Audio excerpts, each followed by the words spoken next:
ከተማ በተወለዱ ልጆችና በገጠር በተወለዱ ልጆች መካከል ያለው ልዩነት ምንድነው? ህንፃዎች ሲሰሩ መንገዶች ሲሰሩ ታውቃለህ 98 ኦልሞስት 99% ረዳት ሆኖ ጥሩ ክፍያም ተከፈላቸው ጥሩ ክፍያ አልተከፈላቸው ስራ የሚሰሩት የገጠር ወንድሞቻችን ናቸው። በጣም ነው ከተማ ልጅ ያሰና እንዴት እንዲያውንም ብለን ልትፈርድ ማትችለው ነገር ሆነ ቤተሰቦች ለአንተ ፕሮቫይድ እያደረጉ እያሟሉልን እዚህ ደረስከው ግን ደግሞ ነገሩን ልትጋፈጥ ስትል ይሄን መቀበል ይከብዳል። እውነታውን መሬት ላይ መጽሐፍ ታትሞ ከወጣ በኋላ የመጽሐፉ ደራሲ አርቶት ብሰጥ ማለት አይችልም። ታትሞ ወጣል።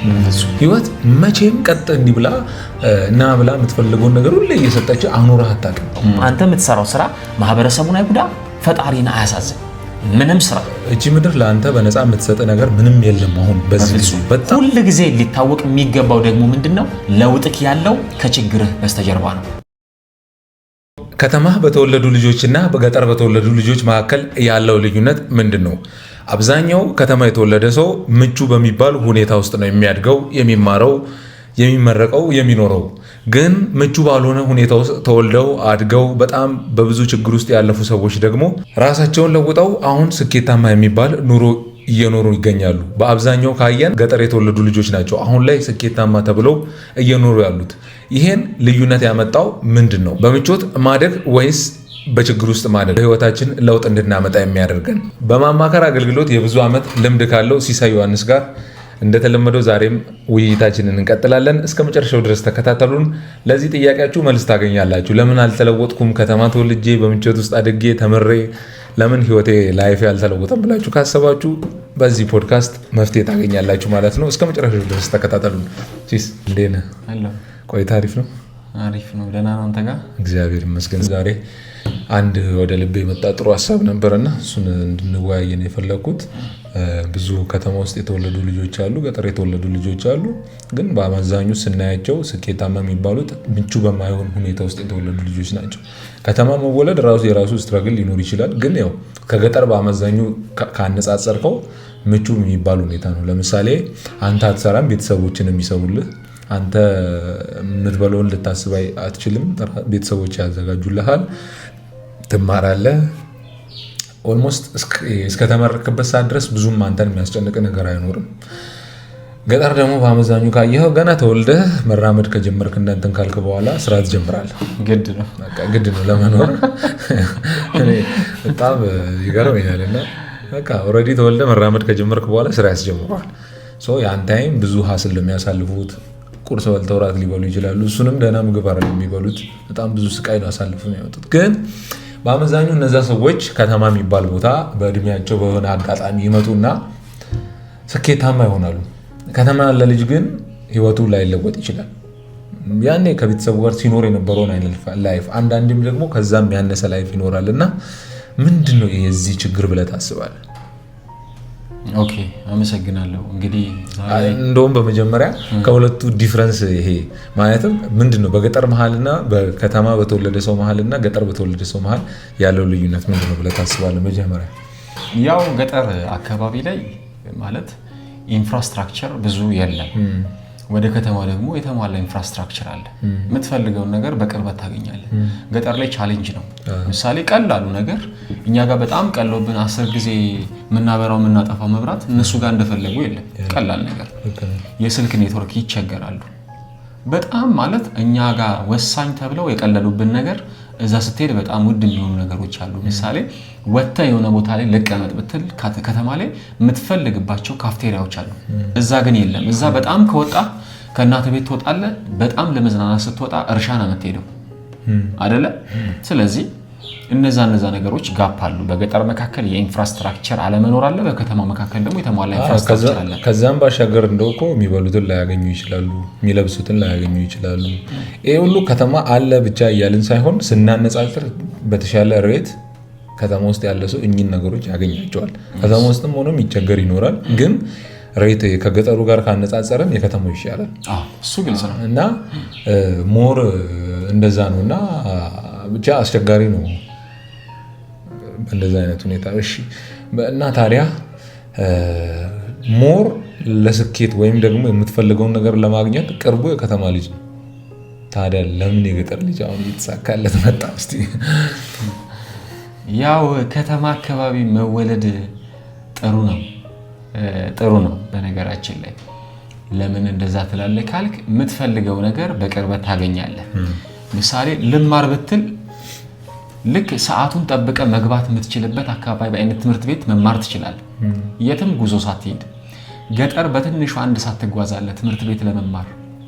ከኤሌመንተሪ ላይፍ ጀምሮ እስከ መጨረሻው ድረስ ዩኒቨርሲቲ ጆይን እስኪያደርጉ ድረስ ዩኒቨርሲቲን የሚረጋጉት የገጠር ልጆች አብዛኛውን። ለምን ከተባለ የገጠሩን የከተማው የሚያገናኘው ዩኒቨርሲቲ ስለሆነ ማለት ነው።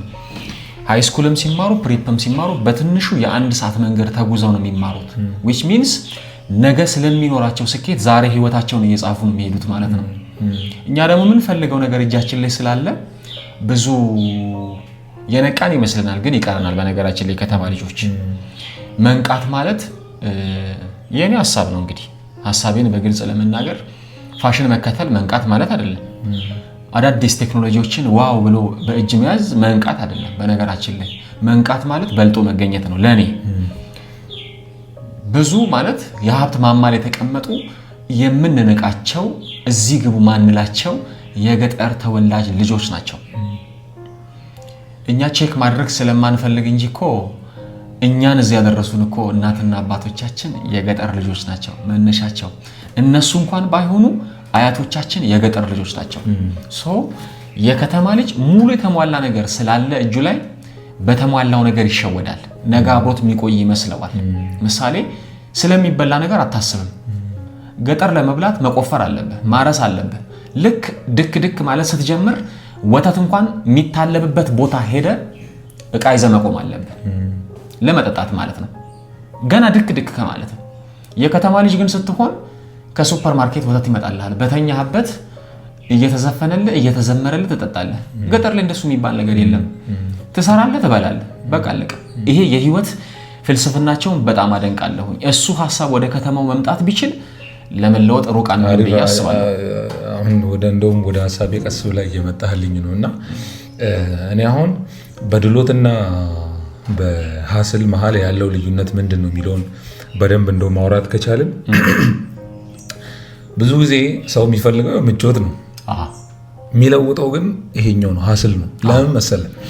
ኦን ታይም ይሄ ምንድነው የሚባለው ቀጥታ ነው ኤክስፒሪየንስ የምታደርገው ላይፍን።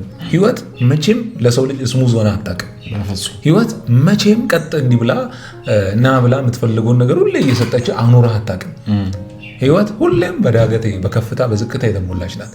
ሶ ያን ህይወት አንተ ከመጀመሪያ ጀምሮ ኤክስፒሪየንስ ካላረክ በህይወት ራስን ነገርየውን ገብተህ ነገርየውን አጣጥመኸው ካላለፍከው በቀር ያን የምታልፍበት እንትን በጣም ሬር ነው የሚሆነው። በጣም ነው የሚከብድህ፣ ሐስል ነው የሚሆንብህ። አሁን ምን ይፈጠራል መሰለህ? ገጠር ሲወለድ ባይለብስም ችግር ላይኖርበት ይችላል፣ ባይበላም ችግር ላይኖርበት ይችላል። ዘሎም ምግብም ምናምን ያልፋል። ምንም በቃ ይሄ የኑሮ ታች የሚባለውን አይቶ ነው የመጣው ሰው። እዚህ መጥተህ ምንም ስራ ብትለው ለመጀመር አያፍርም። ለምን? ቢኮዝ የፈለገ እዚህ ጋር ወረደ የሚባል ኑሮ ቢኖር እዛ ያሳለፈው ላይፍ አለ። አንደኛ ያሳለፈው ላይፍ ጋር ሲነጻጸር እዚህ ያለው ዝቅ ቢባል ራሱ የተሻለ ነው ለሱ። ሁለተኛ ደግሞ ብዙ ሐስል አሳልፈው ስለመጣ ይሄ ሐስል ለሱ ምንም ከባድ አይደለም። ሰው የህይወትን ከባድነቷን ይጋፈጠዋል ማለት ነው እዛ ጋር። ያን ተጋፍጦ ባይ ፕሮግረስ ነገር እየተለወጠ ነው የሚመጣው። ለምሳሌ መጥቶ እዚህ ጋር ሊስትሮ ጫማ ቢጠርግ ከዛ በኋላ የሆነች ትንሽ ነገር ሲያገኝ ያቺ ላይ ደግሞ የሆነች ነገር ይጨምራል። ያን እያደረገ እያሰፋ ምግብም የሚሸጡ ሰዎችን ካየ ሻይ በማንቆርቆሪያ አዙሮ የሚሸጡ ሰዎች ናቸው። ቀስ እያሉ ሆቴል የበቀለ ሞላ ስቶሪም ሰምቻለሁ። እና ምን ይሆናል በቀለ ሞላ 16 ብር እናቱ ትሰጠዋለች። ተቸግራ ካለችበት ሀገር ሂድ ትለዋለች። እና ምን ይሆናል ገበያ ድንገት ይገባና እንቁላል ያያል። እዛን እንቁላል ገዝቶ ያን እንቁላል ደግሞ ኦልሬዲ ይሸጥና ትንሽ ብር ሲያገኝ ዶሮ ይገዛል። ዶሮ 70 ብር ያገኛል። ያን 70 ብር ይዞ መጥቶ ዝዋይ ላይ ባቡር ጣቢያ ላይ ሻይ ይሸጥ ነበር። ያ ነው መነሻው። ከዛ በኋላ ያ አድጎ ምን ሆነ? ሆቴል ሆነ ማለት ነው። እና አንድ ነገር ውስጥ ስትቆይ ያን በፕሮሰስ ነገሩ መምጣቱ ማይቀር ነው። ብዙ ኤክስፒሪየንስ ታገኛለህ። የከተማ ልጅ ግን ምን ይሆናል? ኦልሬዲ ቤተሰብ ተንከባክቦ አሳድጎ ቤተሰብ ምንም አይነት ነገር ሳታይ አሳድጎ ዘን ትምህርት ቤት ሄደ ተመረቀ ኤክስፔክቴሽን ምንድነው እዚህ ጋር ሳይሆን የሆነ ቦታ በቃ ጥሩ የሚባለውን አይነት ኑሮ ለመኖር ነው የሄድከው። ሲያስጀምሩ ራሱ ቤተሰቦች ያስጀምሩ ልጄ ችግር አይንካው ልጄ እንትና ይበል ምናምን እየተባለ ምንድነው ይሄ ምቾት በሚባለው ነገር ውስጥ ነው እንድታልፍ የተደረገው። ሀስልን አታውቅም። ህይወት ደግሞ እንደዛ አይደለችም ነው። እናትና አባትህ እስከዛ ድረስ መቼስ እስከ ህይወት ፍጻሜ ድረስ አንተን አይሸከሙም። እነሱም ደካማ ናቸው። አንተም የራስህን ላይፍ መጀመሪያ የማይቀር ነው። ሶ ያን ታይም አንተ ህይወትን ልትጀምር ስትነሳ ምን ይሆናል? ግራ ነው የሚገባ። ስትበላ የነበረው በቤተሰብ አቅም ነው። ስትጠጣ የነበረው በቤተሰብ ነው። ስትኖር የነበረው ስትለብስ እነሱ በሰጡ ነው። እያንዳንዱ ነገር በምቾት ያለፈ ስለሆነ ሄደህም ደግሞ ነገርየውን አገኛለሁ ብለህ ኤክስፔክት የምታደርገው የዛን ያህል ስለሆነ ፈተና ይሆንብሃል ማለት ነው። ወርዶ ስራ መስራት ከባድ ነው። በጣም ሀስል የሚሆነው እኔ በጣም እንደው ከተማ ልጅ ያሳዝነኛል። ቢኮዝ ቅድም እንዳልኩ ነው እነሱ ምንም ያሳለፉት ነገር አንደኛ ከዚህ ጋር ሲነጻጸር ለነሱ እዚህ መጥቶ መውረዱ ራሱ የተሻለ ነው። ሁለተኛ ያሳለፉት ሀስል ደግሞ በጣም ጠንካራ ያደርጋቸዋል። ሰው ብዙ ጊዜ እንዳይለወጥ የከተማ ልጅ የሚያደርገው ምክንያቱ ይሄ ነው ብዬ አስባለሁ። አንተስ ምን ትላለህ? ምን መሰለህ አሁን ቅድም ከፋሚሊም አንጻር ሀሳቡን ነካክተከዋል። እኔ ምን አስባለሁ መሰለህ ለልጆች መሆን ያለበት ቤተሰብ ልጆችን ሲያሳድግ መሆን ያለበት የአስተዳደግ ዘይቤ በመጀመሪያ ደረጃ ሊስተካከል ይገባል። ምሳሌ ለልጆች የሚፈልጉትን አይሰጣቸውም የሚያስፈልጋቸውን ነው እንጂ የጠየቁት ሁሉ ለልጆች ሊደረግ አይገባም ባይነኝ እኔ። ምሳሌ ገና የኤሌመንተሪ ተማሪ ሆነው ማለት የምናየው ነገር ስለሆነ ማለት ነው። አሁን ያለው የምናየው በግልጽ እየታየ ያለ ነገር ስለሆነ ነው። ኤሌመንተሪ ተማሪ የስድስተኛ ክፍል የሰባተኛ ክፍል ተማሪ የስምንተኛ ክፍል ተማሪ ዋይናት ስልክ ለምንድን ነው የሚያስፈልጋቸው? ምሳሌ ትምህርት ቤት ይዘው ይሄዳሉ። ስልኩ ምንድነው አስፈላጊነቱ? ቀላል ምሳሌ እኮ መጠቀም እንችላለን። ምሳሌ በኪሳቸው የሚይዙት የብር መጠን ለምን ያስፈልጋቸዋል? ለከተማ ልጆች ምሳሌ ገጠር አካባቢ ካየ በጣም የምወደው ነገር አለ። እንቅፋት ሲበታ ትወድቅ የለ አባት ወይም እናት ዞር ብለው እያያት ሄድም ነው የሚሉ አይደል? እዚህ ግን ደረት እየተደቃልን ነው እኔ ልደፋልን ነው የሚባለው።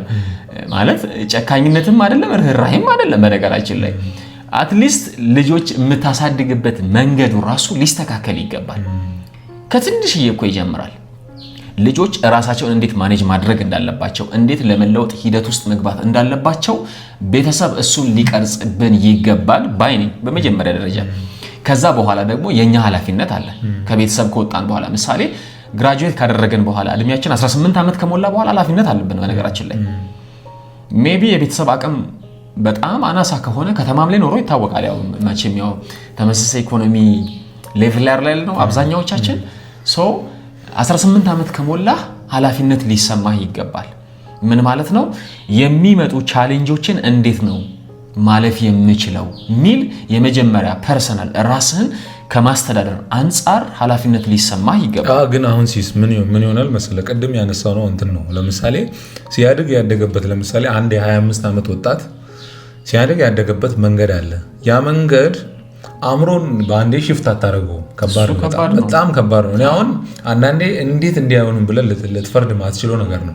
ሁላችንም ያሳለፍነው ላይፍ ነው። ለምሳሌ ምንም በቃ እንትን ሁሉንም ነገር እነሱ ፕሮቫይድ እያደረጉልን ነው እዚህ የደረስነው ነው።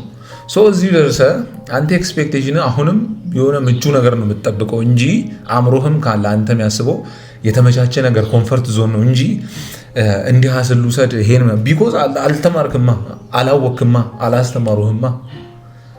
እና ያ አንዳንዴ ልንፈርድ እንችላለን በዚህ ጉዳይ። አሁን እየተባባልን ያለነው እኮ በአጭሩ ምን መሰለህ፣ መጽሐፍ ታትሞ ከወጣ በኋላ የመጽሐፉ ደራሲ አርተውት በሰጥ ማለት አይችልም። ታትሞ ወጥቷል። ሁለተኛ ኤዲሽኑ ላይ መስጠት ይችላል፣ መብቱ ነው እንደ አዲስ ጽፎት አይደለም። የሰው ልጅ ግን እንደዛ አይደለም። በጣም ከባድ ነው። ምክንያቱም ለ25 ዓመት ኢንቨስት የተደረገበት ነገር ቀላል እኮ አይደለም። ከቤተሰብ ኢንቨስት ተደርጎበታል፣ ከአካባቢ ኢንቨስት ተደርጎበታል፣ ከዛ ደግሞ ከተለያዩ ሃይማኖት ተቋማት ደግሞ ኢንቨስት ተደርጎበታል። የዚህ ሁሉ ጥርቅም እንዴት አድርገ ነው ብትችል ቴክኖሎጂ ቢሆን ስልክ ኦር ፒሲ ቢሆን ፎርማት ታደርገዋል። የሰው ልጅ ደግሞ እንደምታስበዋለን በጣም ከባድ ነው። የተጻፈብህን ነገር እንዴት አድርገ ነው ማስተካከል የምትችለው? ስለዚህ ጊዜ ይፈልጋል። በአንድ ጊዜ ተለውጥ ማለት በጣም ከባድ ነው። አይመጣም። በአንድ ጊዜ ሪትም ውስጥ ይገባል አይገባም። ስለዚህ ጊዜ ይፈልጋል። ይሄ 25 ዓመት ወጣት ልጅ መለወጥ ቢፈልግ አሁን ያደገበት ማህበረሰብ ምሳሌ ዝቅ ብዬ በሰራ ሰው ምን ይለኛል የመጀመሪያ የተማርነው ትምህርት አይደል እሱ ሰው ምን ይለኛል የሚል ትምህርትኛ ውስጥ አለ የተጻፈበት ነገር አለ። ከዛ ውስጥ ሊወጣ ምን ያስፈልገዋል? ጊዜ ያስፈልገዋል። ሁሉም ሰው ኃላፊነት አለበት ማለት ነው። ለአንድ ወጣት ለመለወጥ የሁሉም ሰው ኃላፊነት አለበት። የቤተሰብ አለበት፣ የአካባቢው ማህበረሰብ አለበት፣ እንደገና ደግሞ የተለያዩ ነገሮች ኃላፊነት አለበት ማለት ነው። በዚህ ጉዳይ እንደ መንግስትም ኃላፊነት አለበት። በነገራችን ላይ እንደ መንግስት ራሱ ወጣቱ ላይ ለምን ስራ እንደዚህ አይሰራም ከማለት በፊት ስራ እንዳይሰራ የከለከለው ነገር ምንድነው ይታወቃል። አእምሮህን ፎርማት ማድረግ አትችልም። ምሳሌ የተጎዳን ሰው ይቅርታ ሊያደርግልህ ይችላል፣ የጎዳው ሰው ማለት ነው። የተጎዳበትን ርዕስ እኮ አይረሳውም። እንዲረሳ ካስፈለገ ጭንቅላቱ መቆረጥ አለበት። ፎርማት ስለማታደርገው ጭንቅላቱን አንተን ባየ ቁጥር ሲሳይ ያደረከውን ነገር ያስታውሳል ማለት ነው። ይቅርታ አድርጎልሃል እኮ መርሳት ካስፈለገው ሲሳይ በረከት ያደረገውን ነገር ጭንቅላቱ መቆረጥ አለበት። ይሄ ልጅ እንዲስተካከል ጊዜ ይፈልጋል፣ በጣም ጊዜ ይፈልጋል ማለት ነው። ስለዚህ ሁሉም ማህበረሰብ ውስጥ ያለ የሚመለከተው በእርግጥም የሲሳይ መለወጥ ይመለከተኛል የሚል ማህበረሰብ አጠቃላይ ከኔ ቤተሰብ ጋር ጨምሮ መንግስትንም ጨምሮ ስለኔ ኃላፊነት አለበት ለኔ ለመለወጥ ማለት ነው። ያ ግን ሲሆን ኢንቨስት የሚያደርግብኝ ማህበረሰብ እንዳለ ሆኖ የኔም ኃላፊነት አለ ለመለወጥ። በቃ ኦብቪየስ የሆነ ነገር ነው። ሲጀምር ማህበረሰቡ አስተሳሰቡን ሊቀይር ይገባል። ሰው ኤኒ ስራ ሊሰራ ይችላል። መቃለቀ ምንም አንተ የምትሰራው ስራ የአንተን ማንነት አይደለም የሚወክለው። በፍጹም አንተ ዝቅ ብለህ ስለሰራ ያ ማንነት ነው ማለት አይደለም። ሰው ሁሉም ነገር የሚቀየር ነው። አሁን ሁኔታዎች ይሄ ማህበረሰቡ አስተሳሰብ፣ የቤተሰብ አስተሳሰብ፣ እያንዳንዱ ነገሮች አስተሳሰብ ይሄ ወጣት ልጅ የከተማ ወጣት ልጅ ላይ ይከመርና ምን ይሆናል? እንዳይሰራ ያደርገዋል። ግን አሁን ቢያንስ ሁኔታው ከባድ ነው፣ ኑሮ ከባድ ነው። ቤተሰብ አንተን ፕሮቫይድ ማድረግ አይችልም። ስለዚህ አንተ ወጥተህ መጋፈጥ አለብህ ነው። ያን ልትጋፈጥ ስትችል እንዲህ አይነት ነገሮች ይመጣሉ። ግን እኔ አሁን መፍትሄ ደግሞ ብዬ ማስበው ምንድነው? በቃ መቀበል ነው ሁኔታውን። በቃ ምንም ማድረግ አይችልም። በአንዴ ወደ ላይ ሊወጣ አይችልም። ያን ጊዜን ቤተሰቦቻችን በማለማወቅ አጥፍተዋል። ያኔ ከልጅነት ጀምሮ እያስተማሩን ነገሮችን ሀስሎችን ራሳችን እንድንወጣ መብላት ካለብን አንዳንዴ እስከ 10 ዓመት ድረስ እኮ እየጎረሰ በማንኪያ የሚያጎርሱት ልጅ እኮ አለ። ይሄ ልጅ አድጎ ምን ሊሆን አስብ። እና እንዲህ አይነት ነገሮችን ራሳቸውን ልጆች ቤተሰቦች ራሳቸው አድገው ስላላሳደጉን ከልጅነታችን ጀምሮ የመጣ ነገር ስላልሆነ ገና አሁን ልማር ስትል ራሱ 25 26 እያለ እድሜ እየሄደ ነው የሚመጣው። ቢሆንም ግን ነገሮችን ተቀብለህ ራስህን ለመለወጥ ጥረት ማድረግ ነው። ወርደህ ስራዎችን መስራት ነው። ከዛን እያደግክ መምጣት ነው የሚሻለው። አለበለዚያ አሁንም እንዲህ እያማረርክ የሆነ የእድሜ ክፍል ላይ ፌድ አውት ስታረግ ከጊዜው ጋር አብሮ ማሄድ ሰው ነው የምትሆነው። በቃ አንተ እንትሆናለህ። ከዛ ምን ትባላለህ? የድሮ አራዳ። ደስ የሚል ስም ነው እሱ በጣም የድሮ አራዳ። ከዛ ምንም ሙድ የሚይዙብህ ሰው ነው የምትሆነው። ባይዜ የድሮ አራዳ ምን ይባል እንጂ የሆነ የድሮ ስለሆንክ ነው። አሁን አይደለህም ነው፣ ፋራ ነው ኦልሬዲ አሁን ላይ። እና እንደዛ አይነት ሰው ከመሆነ በፊት ጀስት ጊዜው የሚፈልገውን ነገር በቃ እንደ ጊዜው ማድረግ ነው የሚሻለው። ሁኔታውን መቀበል ነው። አለበለዚያ አልቀበልም ካልክ እያማረርኩ እኖራለሁ ካልክ ያለፈ ታይሜ እንዲሁ ነው በመንግስት በቤተሰብ እያሳበብኩ እኖራለሁ ካልክ አትለወጥም። ስለዚህ የመጀመሪያው ራስህን ነገሮችን ይሄ ሁኔታውን መቀበል ነው ብዬ አምናለሁና እንትላለሁ። አዎ እሱ ግልጽ ነገር ነው እኮ። ይሄ እኮ በቃ ማለት ሊያስማማን የሚችል ነገር ነው። ምሳሌ አቶ በቀለ ሞላ የተነሳበት እንትን እኮ በቂ ነው ማለት ማንሳት እንችላለን እኮ። የተነሱበትን እኮ ባክግራውንዳቸውን ሲነግሩን እንደዚህም ይቻላል እንዴት ትላለህ እኮ። የሰንሻይን ኮንስትራክሽን ባለቤት በጣም የምናከብራቸው እሳቸውንም እንደገና ደግሞ ዓለም አቀፍ ላይ ደግሞ እውቅናው በጣም የናኘ በጣም የምንወደው የምናከብረው ወንድማችን ሻለቃ አቶ ኃይሌ ገብረስላሴ እንደዚሁ የምናውቀው ሰው ነው። ሰው እንዴት መለወጥ አለበት፣ እንዴት ነው መለወጥ የምችለው ብሎ ሲያስብ በሀገራችን ላይ ያሉ በዙሪያችን የከበቡን እኮ ልክ እንደ ደመና የበዙ ሰዎች አሉ። ለመለወጥ ምን አይነት ስቴፖችን እንደሄዱ እንዴት መለወጥ እንደቻሉ እነሱ በቂያችን ናቸው። ምንም ውጪ ላይ ያለ ሰው መጥራት አይጠበቅብህም። በጣም ብዙ ሰዎች አሉ፣ በጣም ብዙ ባለሀብቶች አሉ፣ በጣም ብዙ ተጽዕኖ ፈጥረው ያለፉ አባቶች አሉ። እነሱን ማየት ከቻለን ለመለወጥ ምንም የሚከለክለን ነገር የለም። ምሳሌ ከተማ ላይ ኮንስትራክሽን በጣም የሚገርም ኮንስትራክሽን ሲሰራ አይተህ ታውቃለህ አይደል? ህንፃዎች ሲሰሩ መንገዶች ሲሰሩ አይተህ ታውቃለህ? 98 ኦልሞስት 99% ረዳት ሆኖ ጥሩ ክፍያም ተከፈላቸው ጥሩ ክፍያ አልተከፈላቸው ስራ የሚሰሩት የገጠር ወንድሞቻችን ናቸው። ለምን ከተባለ ነጋቸውን ያውቃሉ። ዛሬ ምንም ልትሆን ትችላለህ። በነገራችን ላይ ዛሬ ምንም ላይኖር ይችላል። ነገህን ልታስብ ይገባል። ሰኞ በኖርከው ላይፍ እኮ ማክሰኞን አትቀጥልም። ማክሰኞን በኖርከው ላይፍ ሮብ አትቀጥልም። ስለዚህ ቀን ከቀን እንደሚለይ ሁሉ ነገ የሚመጣውን ነገር አታውቅም። ስለዚህ ነገ የሚጠበቅብህን ነገር አድርግ። ዛሬ የሰራው ነገር ለነገ ዋስትና ነው። ስለዚህ የከተማ ልጆች ላይ ማለት ሁላችንንም ጨምሮ ይሄ ከገጠሩ አካባቢ ከመጡ እህቶቻችን ወንድሞቻችን ውጪ ያለን ማህበረሰብ ልናስብ የሚገባው መጀመሪያ ደረጃ ምንድነው? ይሄ ሰው ምን ይለኛል ብለን ከምናስበው አስተሳሰብ ልንወጣ ይገባል። ከዚህ በፊትም ብለናል እኮ በዚህ በሃሞና ቤተሰብ ላይ እንደምታውቁት ወንድሞቻችን እህቶቻችን የሃሞና ቲዩብ ተከታታዮች ለማለት ፈልጌ ነው። ማንም ሰው አንተ ህይወት ላይ መጨመር አይችልም፣ መቀነስ አይችልም። ይሄ የምናውቀው ነገር ነው። ምንም አንተ የምትሰራው ስራ በመጀመሪያ ደረጃ መስፈርት ሊሆን የሚገባው ስታንዳርድ ሊሆን የሚገባው አንተ የምትሰራው ስራ ማህበረሰቡን አይጉዳ፣ ፈጣሪን አያሳዝን። ምንም ስራ በቃ አለቀ። እሱን ልታውቅ ይገባል። የትኛውም ከዚህ በፊት ስለ ሰክሰስ እዚህ ላይ አውርተናል፣ ስለ ለውጥ በደንብ አውርተናል። የትኛውም ለውጥ ያለው በተለያዩ ችግሮች በተለያዩ ውጣ ውረዶች የተከበበ ነው። ሁሉ ጊዜ ሊታወቅ የሚገባው ደግሞ ምንድነው? ለውጥክ ያለው ከችግርህ በስተጀርባ ነው። ችግርን ማለፍ አለብህ። ችግርን ማለፍ ስትችል ነው ከለውጥህ ጋር መገናኘት የምትችለው ማለት ነው። በቃ ያለህ አማራጫው ምንድነው? ሁኔታን መጋፈጥ ነው። መጋፈጥ በቃ አሁን ህይወት ሀስል ናት ነው። ቅድም እንዳልነው እቺ ምድር ለአንተ በነፃ የምትሰጥ ነገር ምንም የለም። አሁን በዚህ ጊዜ በጣም ከባድ ነው። ነገሮችን በውጣ ወረድ ነው የምታገኘው። አንተ የመጣህበት መንገድ ደግሞ ስሙዝ በሆነ ቤተሰቦች ለአንተ ፕሮቫይድ እያደረጉ እያሟሉልን ነው እዚህ የደረስከው። ግን ደግሞ ነገሩን ልትጋፈጥ ስትል ይሄን መቀበል ይከብዳል፣ እውነታውን መሬት ላይ። ስለዚህ ቤተሰቦቻችን ባለማወቅም በማወቅም ሊያጠፉ ይችላሉ። ግን አንተ ያን ነገር ተቀብለህ ህይወት ደግሞ ከባድ መሆኗን ተረድተህ ያን ነገር ቻሌንጅ ለማድረግ ራስህን ለዛ ነገር ፕሪፔር ማድረግ ማዘጋጀት የተሻለ ነው ህይወት ለመለወጥ ብዬ አምናለሁ። ለዚህ ነው የገጠር ልጆች የሚለወጡት ነው። ምንም አይነት ነገር አይፈሩም፣ ይሞክራሉ። ያን ነገር ከዛን ቀስ ቀስ እያሉ ግራጁዋሊ ነገሮችን የሚፈልጉበት ቦታ ይደርሳሉ። ወይም ደግሞ ስኬት እንደው አንዳንዴ ድሪም ያደረጉት ቦታ ሁላ አይደለም ያ ቦታ አሁን ያሉበት ቦታ። እኛ እኮ በጣም ብዙ ነገር ድሪም ልናደርግ እንችላለን። እነሱ ግን ድሪም ያደረጉት ቦታ ሁላ ላይሆን ይችላል። ግን ሁኔታዎች ራሳቸው እነሱን እያሳደጉ እዚህ እንዲደርሱ ያደርጋቸዋል ነው። ስለዚህ ህይወትን ወርደን መሬት ላይ እንጋፈጥ። ህይወት ከባድ ናት። ያን ነገር መጋፈጥ ካልቻልን መለወጥ አንችልም። ስለዚህ ቤተሰቦቻችን ካመጡን መንገድ ወጥተን ራሳችንን በችግር ውስጥ እናሳልፍ ነው ምለውና በመጨረሻ የምታስተላልፈው ነገር ካለ? እኔ በመጨረሻ ማለት የምፈልገው ነገር ምንድነው? አብዛኛዎቻችን አያቶቻችን ጋር ክረምት እንሄዳለን አይደል? ክረምት ሄደን ስንመለስ በሰልፍ የተነሳነውን ፎቶ ነው ለጓደኞቻችን ለማሳየት የምንመጣው አይደለ? ምሳሌ ከተማ ውስጥ ፎቅ ታርሶ አይደለም አይደል ጤፍ የበላ ነው። ጤፉ እንዴት ፕሮሰስ እንደተደረገ መጠየቅ ይቻላል እኮ። ምሳሌ እኛ የበላነው ጤፍ ሆኖ ከመምጣቱ በፊት ያ ገበሬ ወደዚህ ምርት ለማምጣት የከፈለው ዋጋ አለ። እኛ ጋር በጣም ቀሎብን የምናገኛቸው ምሳሌ ቤት ውስጥ ያሉ የትኛውም የአትክልት ዝርያዎች ገጠር ብለን ከምናስባቸው ማህበረሰብ አለኝ የሚመጡት እንዴት ፕሮሰስ አልፈው እንደመጡ የምናውቀው ነገር ነው። እኛ ሊቀልብን ይችላል። ምሳሌ አንድ ጊዜ ሁለት ጊዜ እኮ ሊቃጠልበት ይችላል፣ ወር ደግሞ ሊከስር ይችላል ያ ገበሬ። ግን የሚገርመው ነገ ምን ሊመጣ እንደሚችል እርግጠኛ ነው እሱ። ዛሬ ልከስር ይችላል፣ ነገም ልከስር ይችላል፣ የሚቀጥለው ጊዜያቶች ግን አልከስርም ብሎ እርግጠኛ ነው።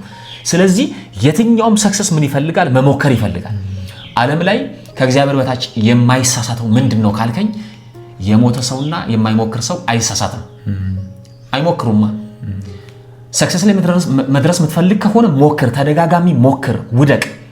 ስትወድቅ ከውድቀት እየተማርክ የተሻለ ቦታ መድረስ ትችላለህ። ስለዚህ ከተማ ላይ ያለን ማህበረሰብ፣ በተለይ ደግሞ የወጣቱ ማህበረሰብ ልናውቅ የሚገባው የትኛውም ሰክሰስ ላይ መድረስ የሚፈልጉ ከሆነ ማለፍ የሚገባቸውን ችግር ቀድመው ይለፉ። ያንን ማለፍ ሲቻል ሰክሰስህ ላይ ወይ ደግሞ ለውጥክ ላይ ወይም ደግሞ የምትፈልገው ደረጃ ላይ መድረስ ትችላለህ ብዬ አምናለሁ፣ አስባለሁ። ስለዚህ በሁለቱ በገጠርና በከተማ መሃል ያለው ልዩነት ወይም ከተማ በተወለዱና ገጠር በተወለዱ ልጆች መካከል ያለው ልዩነት፣ የገጠር ልጆች ህይወትን ራሳቸው ተለማምደው ነው የሚያድጉት። ስለዚህ የራሳቸው ችግር ወደፊት ሲመጣባቸው ያን ለመጋፈጥ አይፈሩም። ምክንያቱም ያደጉበት ስለሆነ ብዙ ሀስሎችን ስላለፉበት። የከተማ ልጅ ግን ደግሞ በምቾት ስላለፈ በራሱ ደግሞ ህይወትን መኖር ሲጀምር ህይወት ከባድ ናት። ያን መቀበል ይከብደውና ቁጭ ይላል ማለት ነው። ስለዚህ ህይወቱ አይለወጥም። በሁለቱ መሀል ያለው ልዩነት ይሄ ነው እንጂ ሌላ ተአምር ተፈጥሮ ገጠር ስለተወለድክ ህይወት ይለወጣል፣ ከተማ ስለተወለድክ አይለወጥም ማለት አይደለም። ሁሉም ሰው ህይወቱ መለወጥ ይችላል። ግን የስኬትን መንገድ በትክክል መጓዝ ከቻልክ ነው። የስኬት መንገድ ደግሞ ውጣ ውረድ በውጣ ውረድ የተሞላ ነው። ያን ውጣ ውረድ ተቀብለህ ወጥተህ ወርደህ ጠንክረህ ሰርተህ ህይወትን መለወጥ ትችላለህ ማለት ነው። ስለዚህ ከተማ ስለተወለድኩ አልተለወጥኩም ወይም አላደግኩም ማለት አትችሉም ማለት ነው። ስለዚህ ህይወትን ተጋፈጧት፣ ቻሌንጆችን ተቀበሉ፣ ራሳችሁን ለውጡ። ቪዲዮ አስተማሪ ነው ካላችሁ ላይክ ማድረግ እንዳትረሱ። በቀጣይም ቪዲዮ እንዲመጣላችሁ ቻናሉን ሰብስክራይብ ማድረግ እንዳትረሱ። ቪዲዮም ጠቃሚ ነው ለጓደኞቼ ይጠቅማል ካላችሁም ሼር አድርጉላቸው። በቀጣይ ሳምንት እንዲህ አይነት ፖድካስቶች እስክንገናኝ ድረስ በደህና ቆዩልኝ። በብልሃት እንኑር።